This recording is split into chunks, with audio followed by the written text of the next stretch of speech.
Votre fidélité nous honore, Madame, Messieurs. Bonjour, bienvenue à l'école des valeurs républicaines dans son émission Inspire-moi en face du public. Et aujourd'hui, nous avons eu un grand honneur de recevoir un grand homme, bien évidemment. Vous le savez très bien, peut-être, cette émission vous offre les modèles, cette émission vous ouvre les esprits. Et pour aujourd'hui, c'est un grand homme qui va vous ouvrir les esprits, un grand homme que vous allez prendre comme modèle aujourd'hui. Restez toujours connectés. Je suis sûr et certain qu'aujourd'hui, vous allez aimer notre manière de faire. Je vais devoir revenir sur ces plateaux pour clôturer cette émission. Et c'est Madame Christelle qui co-présente toujours cette émission, qui va bien évidemment continuer avec cette émission. Madame Christelle, bonjour et bonne arrivée. Bonjour Faustin, merci beaucoup. Vous allez bien? Très bien, merci. Aujourd'hui, c'est vous qui avez les bateaux de commandement. C'est un honneur. C'est aussi un grand risque. Bon, je me jette à l'eau. Voilà. J'ai bel et bien dit que nous avons eu l'honneur de recevoir un grand homme sur ces plateaux de l'école des valeurs républicaines. Et aujourd'hui, la thématique, c'est les rôles des médias dans les processus électoraux. Les rôles des médias dans les processus électoraux. Pour en parler, nous avons eu l'honneur de recevoir notre très cher invité, M. Nikez Kibelbel, que vous connaissez très bien ce nom. Moi, j'ai connu ce nom quand j'étais encore un petit enfant.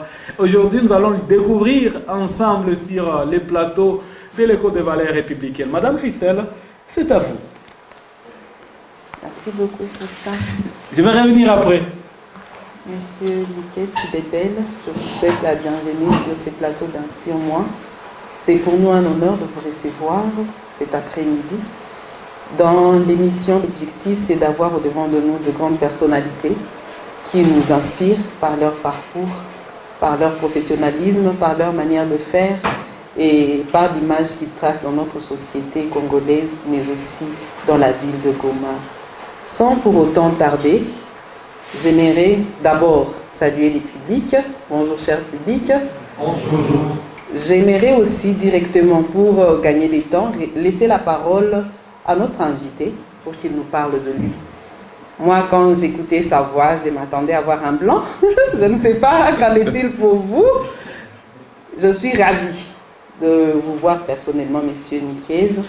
Et sans pour autant tarder, je voudrais que vous puissiez vous présenter à l'aimable assemblée cet après-midi, mais aussi que vous puissiez directement entrer dans les vifs de notre thématique, parce que nous avons vraiment hâte de découvrir quel est le rôle de médias dans les processus électoraux, sachant que les médias jouent un rôle prépondérant dans la société congolaise en particulier. Merci beaucoup, Monsieur Nikez. Merci beaucoup. Je dois vous remercier de l'opportunité que vous m'offrez et aussi de cet honneur que vous me faites. Nous allons essayer ensemble d'aborder les thèmes. Et la présentation, je suis Nikez Kibelbel, je suis journaliste d'investigation. Je suis aussi écrivain avec plus ou moins 10 ouvrages. Je m'occupe des questions de défense et sécurité et du terrorisme. Je donne aussi des cours de journalisme presse écrite, comme aussi des formations sur le journalisme d'investigation par hypothèse. Mais je donne aussi le cours à l'école de guerre de Kinshasa, le module contre l'insurrection et terrorisme. Et je suis directeur du journal Les Coulisses. Voilà en bref ce que je peux dire de moi. Bien, cher public, je pense que vous avez déjà hâte de découvrir ce que M. Nikez Kibelbel va nous dire cet après-midi, étant donné le bref parcours qu'il vient de nous présenter. Moi, je suis vraiment sous ma soif. Au-delà d'être journaliste, au-delà d'être professionnel de médias, il vient aussi d'évoquer les questions liées à la sécurité. Il vient de nous parler de l'école de guerre que je viens d'écouter pour la première fois. Je ne sais pas qu'en est-il de vous.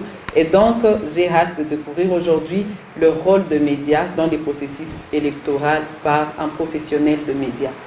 Vous avez la parole. Merci beaucoup. Le rôle des médias, il faut d'abord commencer par se poser des questions. Qui est journaliste? Qu'est-ce qu'un journaliste?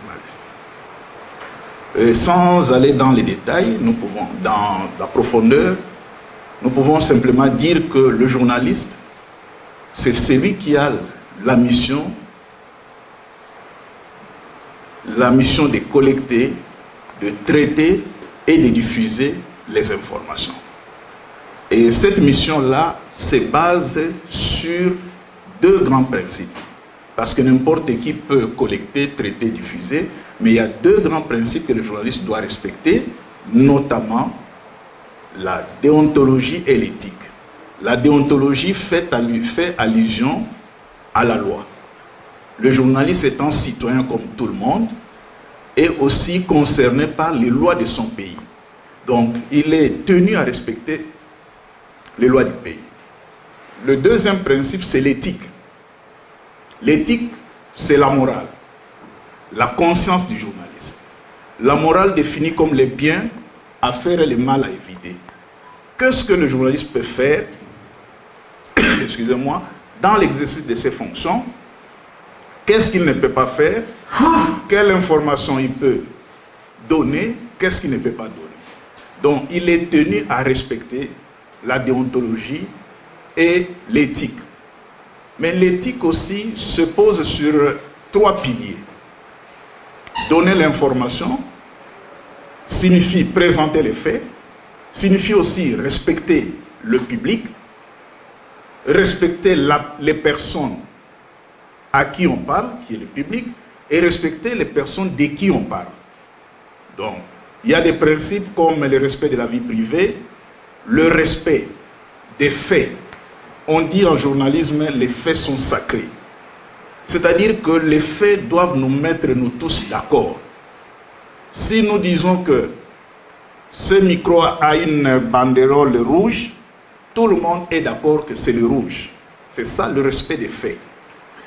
Et si le journaliste respecte les faits, ça lui évite des problèmes.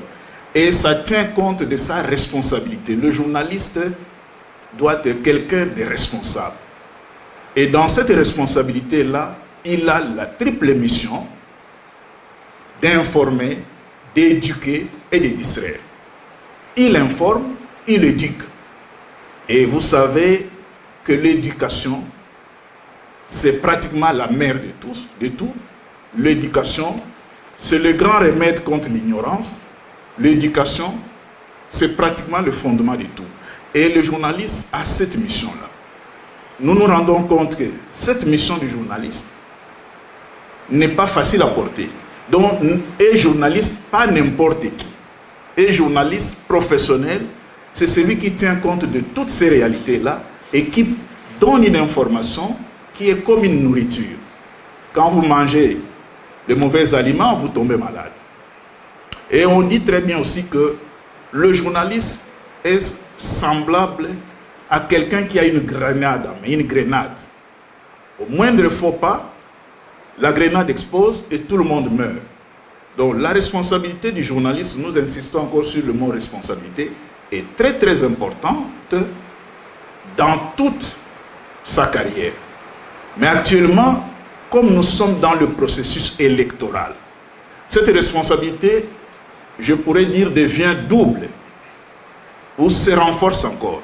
Parce que le processus électoral, c'est au fait, au-delà des débats d'idées, c'est des confrontations, des affrontements. Et le journaliste doit éviter d'être l'allumeur. Mais pour éviter d'être l'allumeur, le journaliste revient sur comme on dit, sur le genre mythique du journaliste, qui est le reportage. Le reportage signifie aller sur le terrain, comme disait Jésus, je suis venu, j'ai vu et j'ai vécu. Vous allez sur le terrain, vous voyez et vous rendez compte de ce que vous avez vu. Vous n'entendez pas, vous voyez de vos yeux, vous êtes témoin. Et c'est là où le regard du journaliste, qui est l'observation, joue un rôle capital par rapport aux rumeurs, par rapport aux on-dit. Donc le journaliste, en période électorale, c'est l'homme qui descend sur le terrain. Mais il est aussi un principe, malheureusement chez nous, nous essayons un peu de marcher dessus, que le reportage du journaliste en période électorale doit se faire avant la campagne.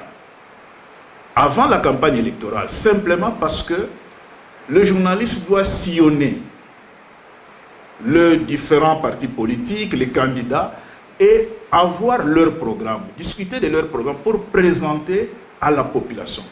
Vous savez, nous sommes le 4e pouvoir. Le 4e pouvoir signifie simplement que par rapport au gouvernement, nous sommes un contrôle. Et par rapport à la population, nous sommes un canal de démocratie. Donc, le journaliste, en période électorale, a le devoir de sillonner les partis, les sièges des partis politiques, pour avoir leur programme. Expliquer ce programme à la population en des termes simples et clairs. Pour que le moment venu, le moment du choix, la population ne puisse plus se poser des questions à qui porter mon choix. Donc la population a compris à travers ce que le journaliste lui a présenté. Comme je l'ai dit, malheureusement chez nous, il est difficile d'avoir le programme des partis politiques et le journaliste se retrouve dans la propagande, enfin, disons dans la période de propagande et en train d'accompagner. Le journaliste, dans son rôle d'éduquer, doit aussi expliquer à la population le processus électoral. Qu'est-ce que le vote? Qui doit voter? Pour qui? Comment voter? Qu'est-ce que la loi électorale? Qu'est-ce qu'un fichier électoral? Tout cela, les journalistes doivent expliquer à la population. C'est ça sa mission. Mais comme je l'ai dit, en période électorale, c'est une période de haute tension. Le journaliste s'abstient de prendre position pour tel ou tel candidat. D'abord, le journaliste doit présenter la neutralité. Il ne porte pas de t-shirt avec un signe ou nom de candidat. Il est neutre, neutre dans sa façon de présenter les faits. Mais le journaliste, c'est aussi un homme intelligent qui doit, à travers les discours des candidats, savoir soustraire la mauvaise herbe, si vous acceptez les termes. Parce qu'il y a des gens qui ont un discours assez bien arrangé, mais qui cachent des grains de tension.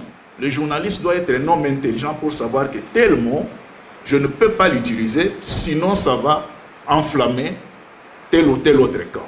Le journaliste doit éviter aussi, dans ces reportages, de dire, par exemple, des phrases que nous entendons. Tel candidat a regroupé, ou bien le meeting de tel candidat a vraiment fait l'unanimité. Si vous dites ça, c'est-à-dire que vous êtes déjà dans la propagande. L'unanimité par rapport à qui? À ces hommes, aux membres de son parti, ou bien à la foule des curieux qui sont venus. Donc, des phrases pareilles, les journalistes doivent éviter. Les journalistes doivent éviter aussi, d'abord, il accompagne le processus électoral, il fait le tour des bureaux de vote, il voit comment ça se déroule, mais il s'abstient de prendre position. Parce que nous confondons souvent les irrégularités dans un bureau de vote avec la fraude électorale. Si nous ne faisons pas la différence entre irrégularité et fraude électorale, nous risquons aussi de commettre des erreurs. Le journaliste ne proclame pas les résultats. Le journaliste donne l'information sur le résultat proclamé par l'organe habilité.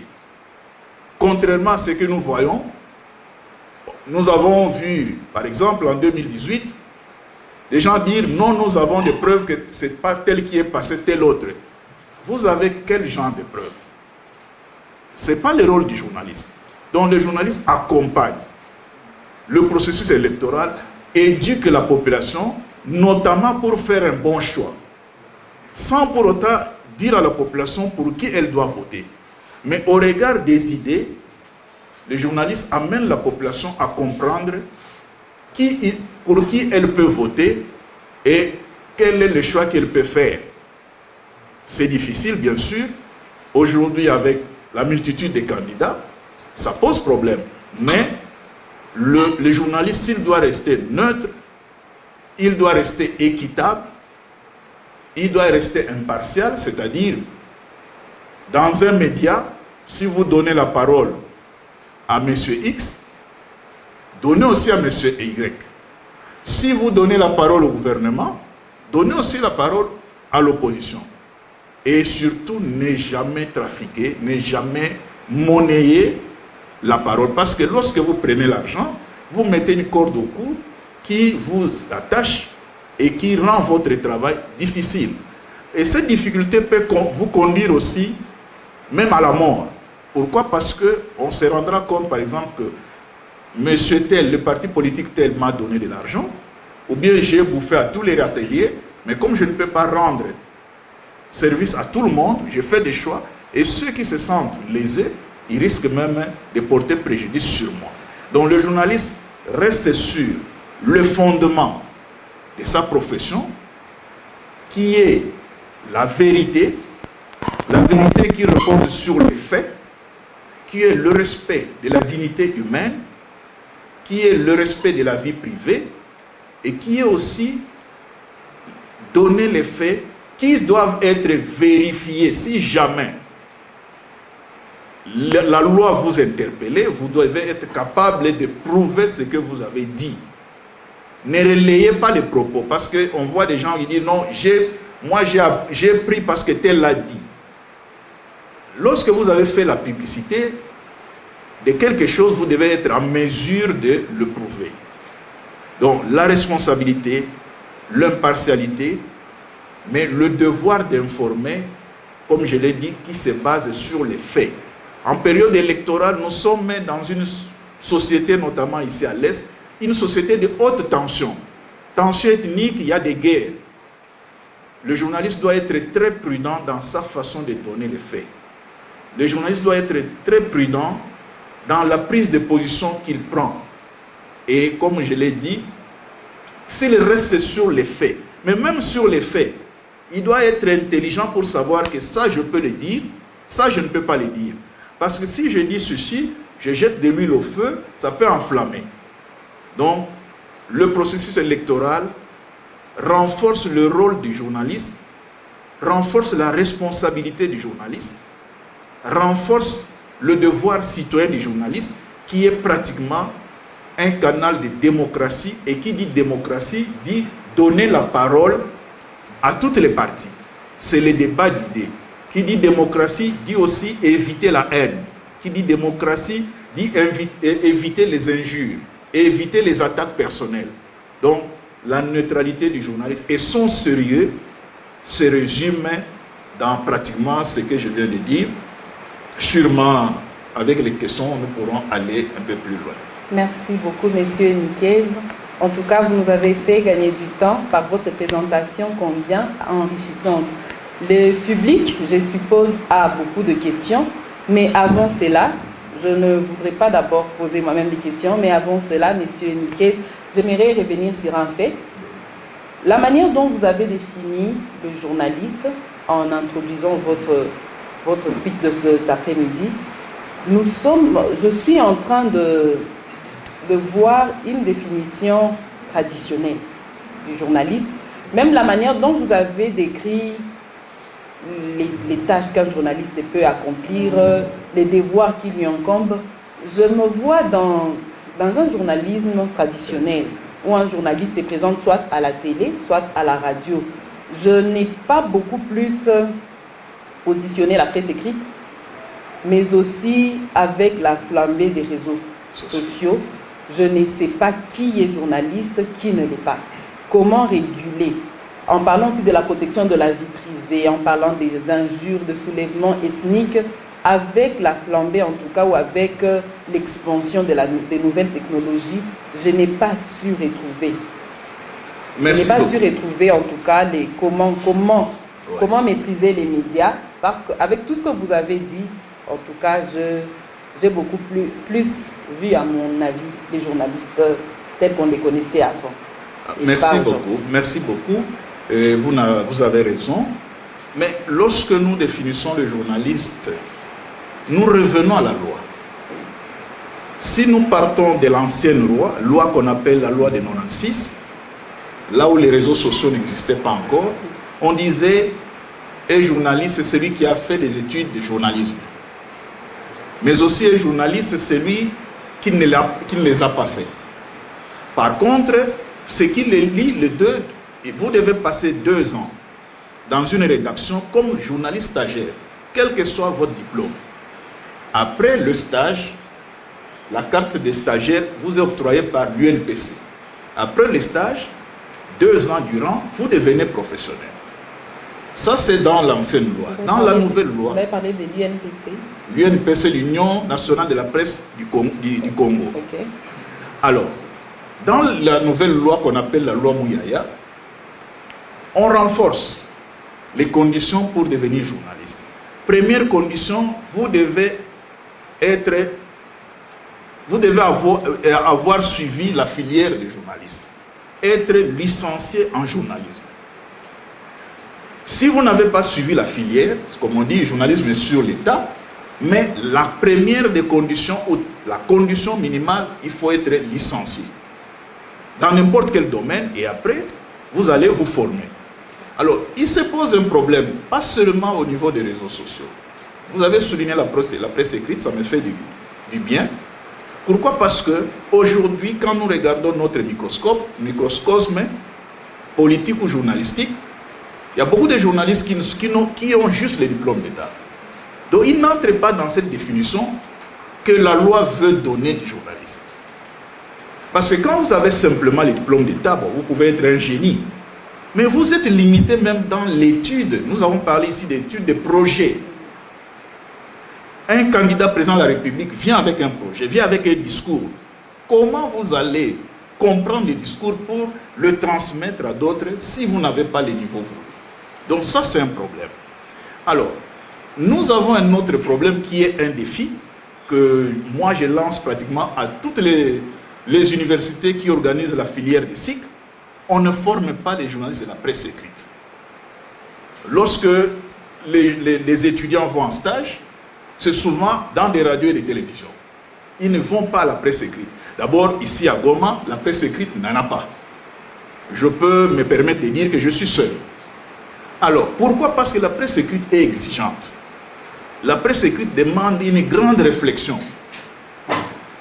Par rapport à la spontanéité des événements qui se passent, le journaliste de la presse écrite, quand il rentre à la rédaction, il doit réfléchir, voir comment présenter les faits. Et ça, beaucoup de confrères, beaucoup de journalistes ne le font pas. Et la presse écrite demande aussi beaucoup de courage. Parce que nous avons parlé du reportage qui peut amener à un autre genre qu'on appelle l'investigation, à partir du reportage. Maintenant, vous avez souligné les réseaux sociaux. C'est vrai. Mais quel est notre rôle face au foisonnement des fake news, des rumeurs sur les réseaux sociaux? Notre rôle d'abord, c'est que les journalistes professionnels, les étudiants qui sortent des filières des cycles, puissent chasser, comme on dit, le bon grain chasse le mauvais. Les étudiants doivent récupérer la presse. Parce qu'il est anormal que moi j'arrive avec ma licence de l'ULPGL, j'entre dans une rédaction, mon directeur de rédaction est un diplômé d'État. Je dis qu'il ne faut pas nécessairement qu'il soit docteur, tout ça. On peut trouver des diplômés aussi capables avec l'expérience. Mais il est quand même anormal. Et donc, celui qui est plus gradé, qui a un niveau d'études élevé, dans le domaine, il doit tout faire pour récupérer cette place. Alors, pour les réseaux sociaux, les défis que nous avons aujourd'hui, c'est que les réseaux sociaux ont une vitesse qui nous dépasse. L'État n'a pas tous les outils possibles pour réguler les réseaux sociaux, mais c'est nous en donnant une information fiable, une information responsable, en donnant notre adresse, que les gens sauront que non, l'information donnée par monsieur tel, madame tel, comme c'est un professionnel, c'est une professionnelle, c'est une information sérieuse. Nous avons parlé de la déontologie. En disant la déontologie renvoie à la loi. Un journaliste professionnel sait que devant lui, il y a l'épée de Damoclès, il y a la loi. moindre faux pas, il est convoqué au parquet. Parce que dans la loi, nous avons la partie pénale, les délits de presse. Alors, quand le journaliste est sérieux, il est consciencieux, il évite de tomber dans ces pièges-là. C'est-à-dire que, pour revenir à votre question, organisons-nous d'abord, nous qui nous voyons physiquement, et luttons contre les fake news, contre la rumeur, et donnons la bonne information. Dans la mesure où cette bonne information va chasser la mauvaise. C'est un phénomène de société, c'est difficile, mais nous n'avons pas de choix. Voilà un peu comment je peux vous répondre. Merci beaucoup, monsieur Niquez. La bonne nouvelle chasse la mauvaise nouvelle. C'est sur ce point, cher public, que je vais vous passer la parole afin que la bonne réponse que vous allez recevoir de monsieur Niquez cet après-midi puisse chasser toutes les formes de mauvaises réponses que vous avez déjà dans la rue. Cher public, vous avez la parole.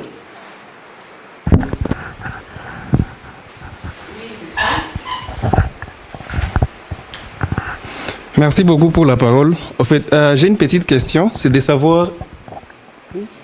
Oui, c'est de savoir qui court, par exemple, les risques, plutôt les journalistes qui travaillent pour des chaînes de télévision qui sont supposées appartenir à des potentiels candidats.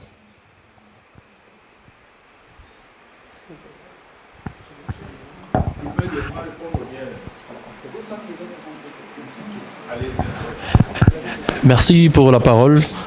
C'est toujours un grand honneur de recevoir, de voir M. Niquez, le doyen. Je voulais juste te poser la question pour revenir sur les faits. Parce qu'on est en train de parler sur le journalisme et à période électorale. Certes, nous savons la responsabilité d'un journaliste, mais il y a encore le fait, on peut le dire, le fait à la manière congolaise aujourd'hui. Un journaliste de la RTNC parle mieux, comme la neutralité, on le dit, vous avez dit. On peut parler mieux du président Fachi, mais on ne peut pas parler mieux de Moïse Katumbi. Nous sommes en train de voir même en RDC, même à l'extérieur de la RDC, nous sommes en France, mais aussi à Russie, nous sommes en train de voir. Alors, dans un contexte où nous sommes en train de parler de la RDC d'abord, premièrement, restons dans les faits comme vous l'avez dit. Pour l'instant, il y a des journalistes pro tel candidat, pour tel candidat. Alors, comment avoir la neutralité alors que les conditions des journalistes ne sont pas vraiment tout réunies pour qu'un journaliste joue son rôle en étant comme une église au milieu du village? Quoi faire par rapport à ça? Parce que nous sommes en train de voir les systèmes coupage continuent toujours et le journalisme est devenu comme le banditisme, comme on peut le dire. C'est ça. Alors, merci pour la question. Moi, je m'appelle Ariel. Alors, moi, je voulais savoir, c'est par rapport bon, c'est que je peux appeler le principe que vous avez soulevé, celui de la neutralité, n'est-ce pas, du journaliste. J'aimerais savoir, par rapport à ce principe de la neutralité, est-ce que les journalistes peuvent être amenés à certains moments de censurer, n'est-ce pas, les messages qu'ils veulent apprêter? Et ça, je suis dans la sphère de la communication sensible au conflit. Dans les cadres, par exemple, électoral, il peut arriver que le fait qu'ils lui sont soumis, en tout cas, de toute évidence, ces faits présentent des risques, n'est-ce pas, donc des sessions au niveau de la communauté ou présentent des conflits qui peuvent renaître à la suite de cette communication. Est-ce que les journalistes, il peut se dire, il peut essayer de censurer ou peut-être de réorienter le message de sorte que ça ne crée pas de conflit, ou il doit rester à son contrat naturel, c'est lui de passer le message en toute neutralité sans vouloir en tout cas modifier quoi que ce soit. Merci.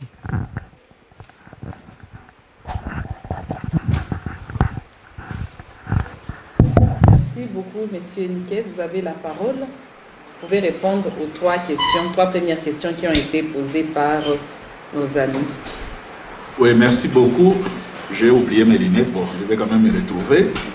Les journalistes qui travaillent dans des chaînes privées,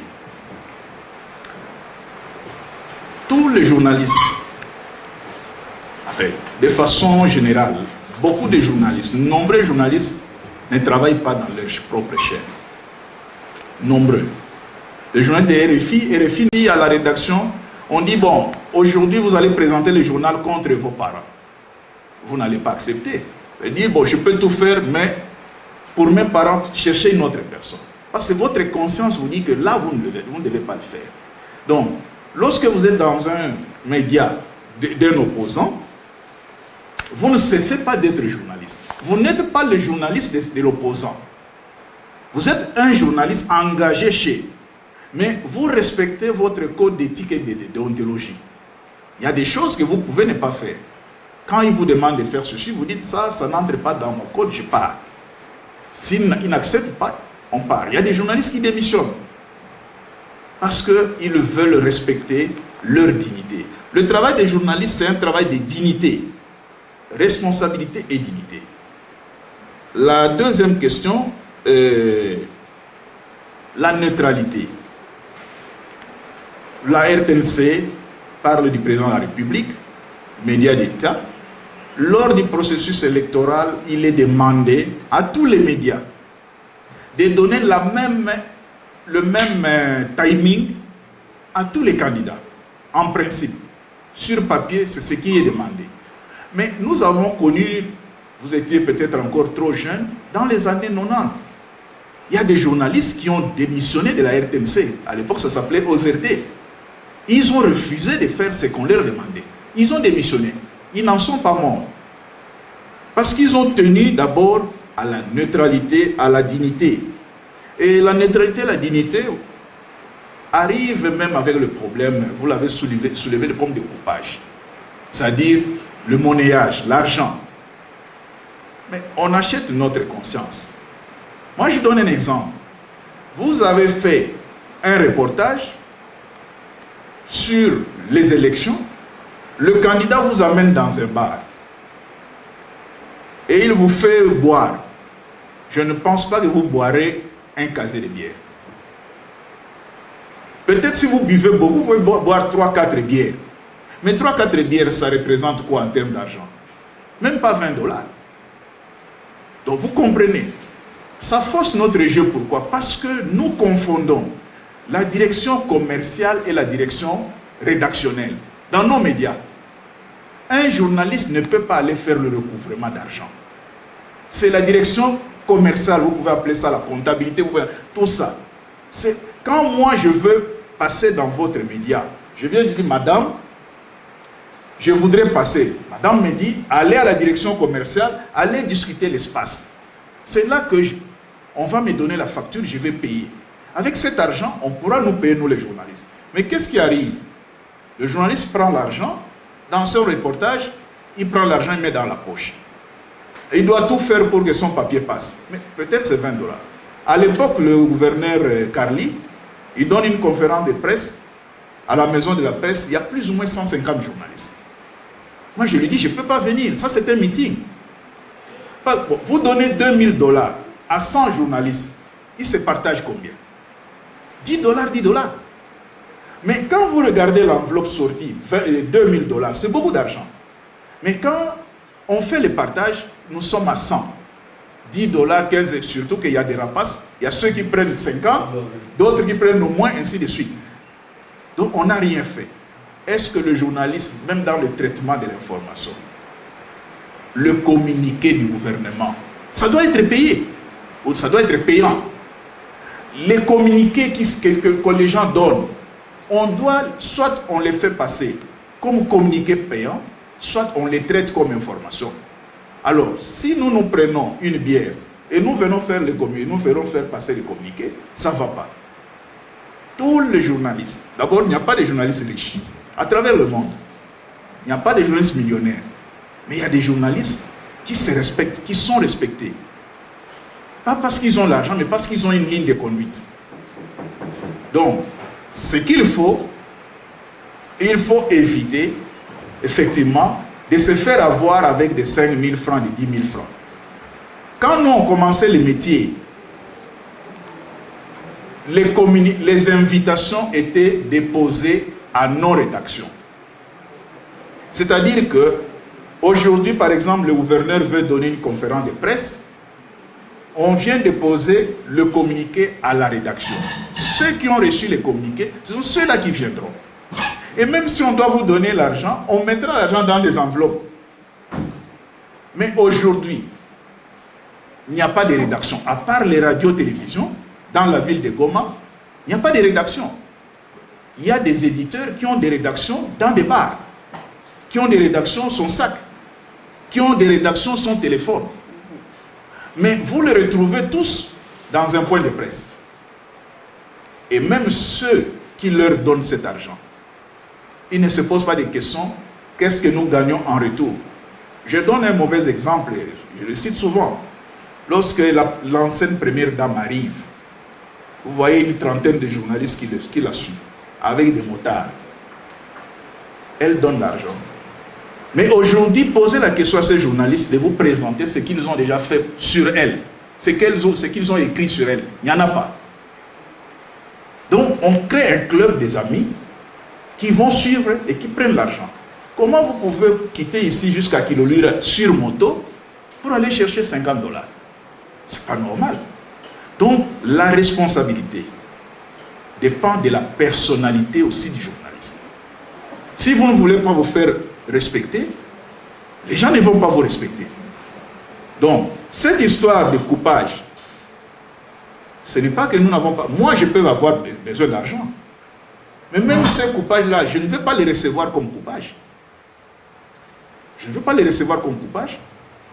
Si moi, je fais un travail, une conférence de presse, je fais le travail, je négocie la facture. Donc, lorsque vous partagez les coupages, vous ne me trouverez pas. Parce que les coupages, c'est 5, 10 $, 30 $, 50 $. Est-ce qu'on peut sortir une édition de la presse écrite avec 50 $? Non.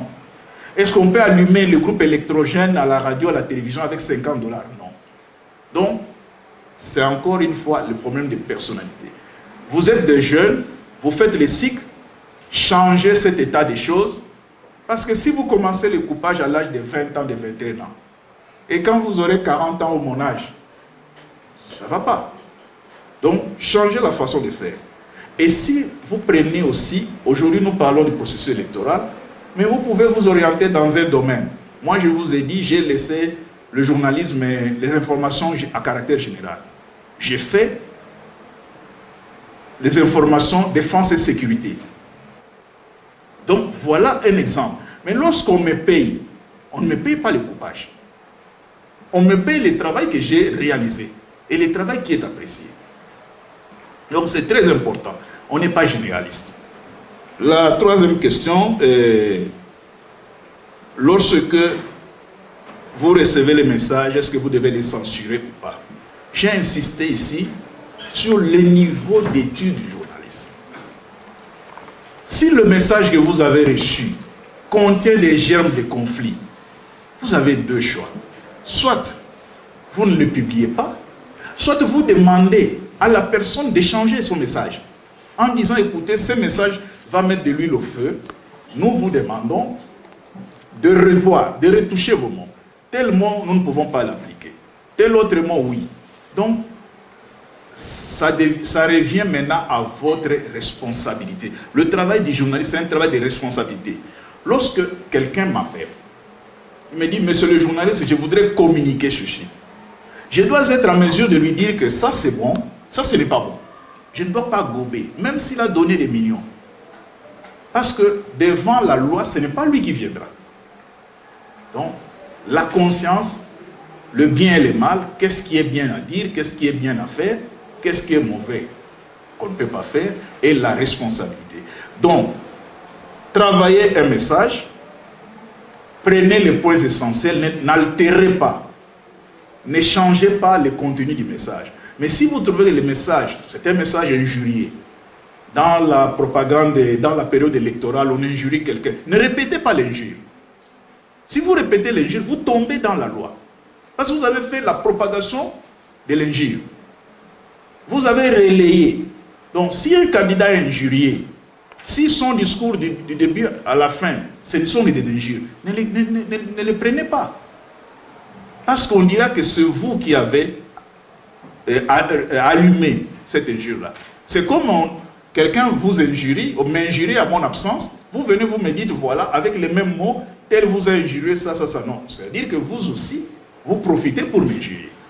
Donc, il y a d'abord une censure personnelle, parce que nous avons l'éthique qui est le bien et le mal, le bien à faire, le mal à éviter. Il y a une censure personnelle. Mais si nous trouvons que le candidat en face de nous est très compliqué, alors nous ne travaillons pas, nous ne faisons pas son travail pour ne pas encourager le mal qu'il est en train de prêcher. Voilà. Merci beaucoup, Monsieur Diquez. Avec les différentes réponses que vous venez d'apporter, je suis en train de rapprocher déjà les métiers de journaliste à celui d'un avocat, avec beaucoup de règles déontologiques, beaucoup de règles d'éthique. Et donc aujourd'hui, c'est pour moi une occasion de découvrir vraiment les métiers de journaliste, que je peux dire que c'est un métier noble, mais auquel on a revêtu une robe plus ou moins sale. J'aimerais poser une dernière question. Oui. Comment faire pour que les journalistes ne versent pas dans la propagande tout en présentant les différents agendas de candidats? Parce que vous avez dit que les journalistes doivent faire un travail avant la propagande ou avant la campagne, et dans son travail, il doit présenter les différents agendas des différents partis politiques ou candidats, mais tout en ne versant pas dans la propagande. Comment cela peut être conciliable? Et c'est tout en répondant à votre dernière question que je serai en train d'inviter M. Faustin sur ce plateau en guise de conclusion. Merci beaucoup. Merci. Et d'abord, pour revenir à ce que vous veniez de dire tantôt, le journaliste ou le journalisme s'est fait appeler quatrième pouvoir.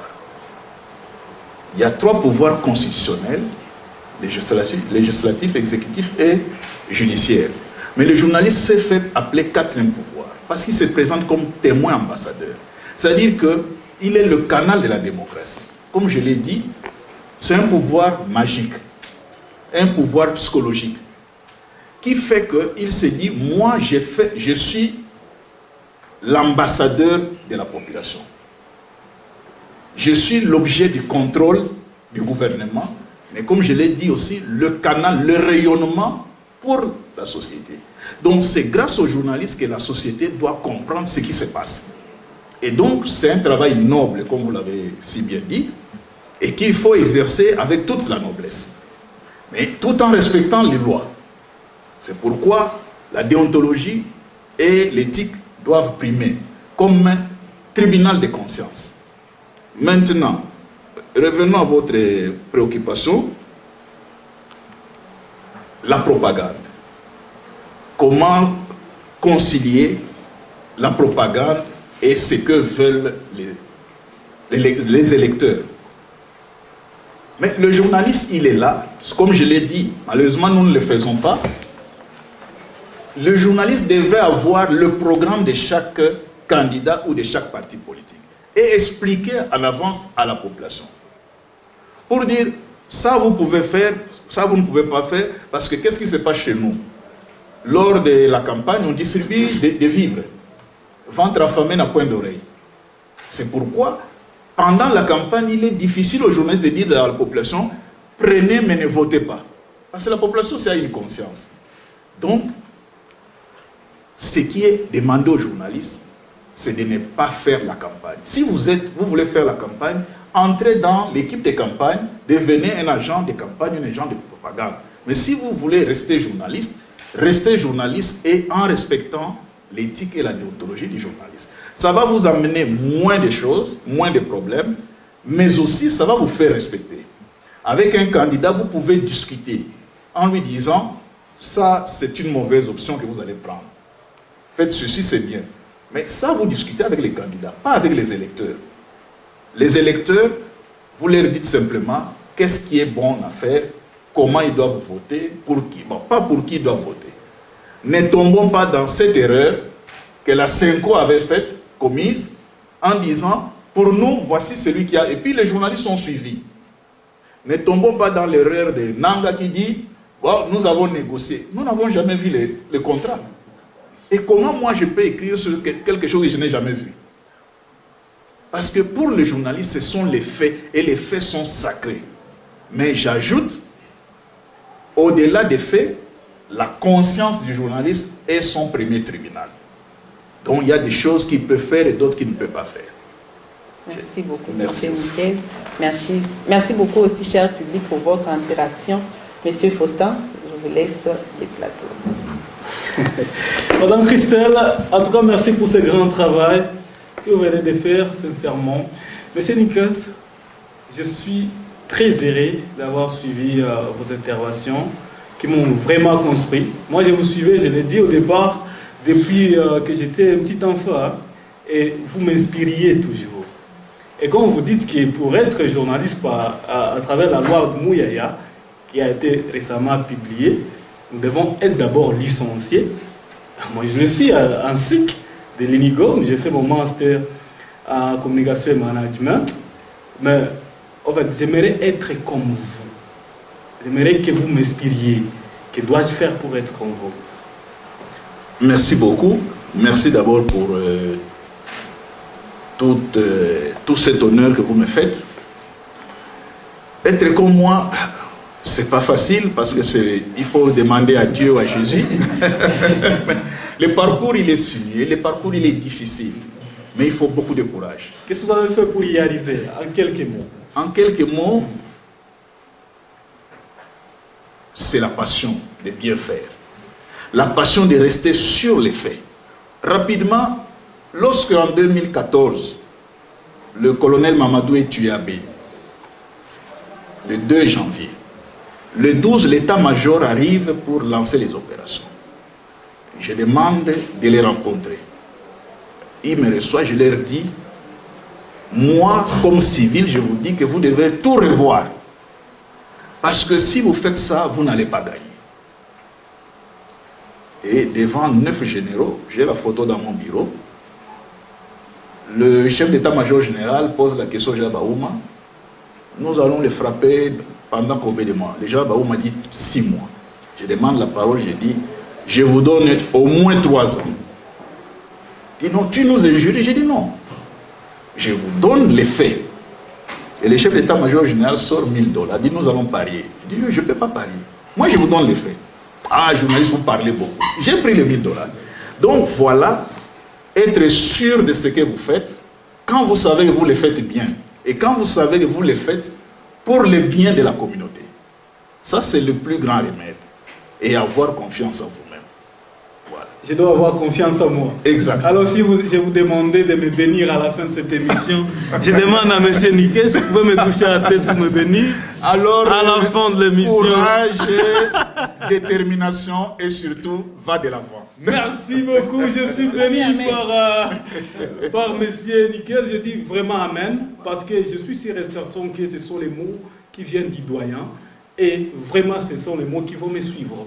Et je dis Amen, M. Niquet. Merci. Nous sommes en train de jeter de l'encre à cette production d'aujourd'hui, de Inspire-moi. Merci à toute l'équipe qui a eu à préparer cette émission, je voulais dire, à la préparation pédagogique dirigée par le professeur Dr Kennedy Kihangi Bindou. Merci également pour la logistique. Merci à Creda d'avoir préparé tous les matériels et tous les personnels pour cette émission. Merci également à Max Directa qui était derrière nos caméras. Nous sommes à la fin de cette émission. Madame Christelle, merci d'avoir dirigé cette émission. Merci beaucoup de m'avoir donné, de m'avoir cédé votre place. Voilà, Monsieur Niquet, ça a été plus qu'un honneur encore de vous recevoir. Je crois que ça ne sera pas vraiment la dernière fois. Si on pouvait toutefois vous demander un mot pour la conclusion de cette émission. Un mot. D'abord, je remercie les Crédas, je remercie tout le monde et cette confiance que vous m'avez faite. Et je suis très flatté, et ça je dois vous le dire sérieusement. Quand il a plu, j'ai eu même peur, j'ai dit, mais est-ce que, bon, ainsi de suite. Il faut continuer. Nous avons besoin de la jeunesse. Nous avons besoin de la jeunesse parce que les défis sont énormes, notamment dans le domaine des médias. Ça nous fait mal. Le chemin, il est difficile, mais si vous vous comportez dignement, vous mettez le travail avant toute chose, jamais sur vous on parlera de coupage. Ceux qui sont des journalistes, ils ne me voient jamais dans des reportages. Parce que moi, si je veux parler avec le gouverneur, je l'appelle, je dis, est-ce que je peux vous voir tel jour? Je discute avec. Il va me recevoir parce qu'il a du respect envers moi.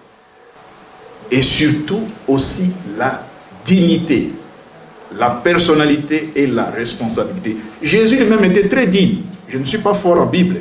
Regardez Satan. Satan l'a trompé beaucoup de fois là. Si tu sautes, je te donne tout ça. 40 jours, je vais te donner. Non. Il a été digne et il n'est pas tombé dans la tentation. Et c'est pourquoi nous l'attendons jusqu'à aujourd'hui pour qu'il revienne. Merci beaucoup. Merci d'acclamer. Rien ne se donne par la facilité. Il faut toujours se battre, il faut toujours travailler.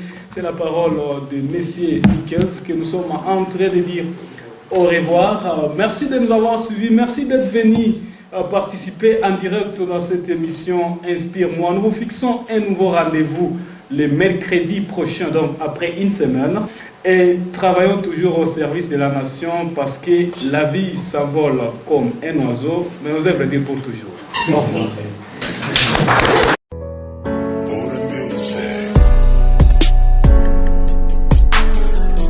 LifeUp TV est une chaîne de télévision en ligne sur la plateforme YouTube basée à l'est de la RDC.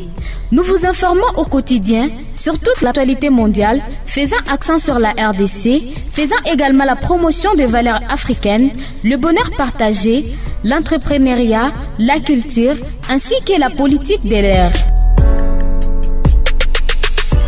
Tous les jours sur LifeUp TV, les personnels journalistes qualifiés cherchent à vous satisfaire avec des émissions, reportages, chroniques, reportages, magazines et dossiers. Bref, des productions répondant assurément à vos attentes. Voulez-vous être premier à recevoir nos informations? C'est simple. Abonnez-vous massivement à la chaîne, aimez et partagez nos publications. Attention, ce n'est pas tout. Ouvrez aussi la cloche des notifications pour recevoir en permanence nos nouvelles productions. Avez-vous besoin de nos contacts pour vos reportages, annonces et publicités? Contactez-nous.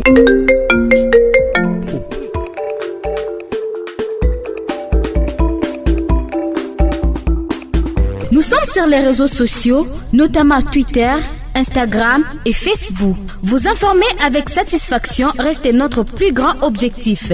LifeUp TV, c'est nous.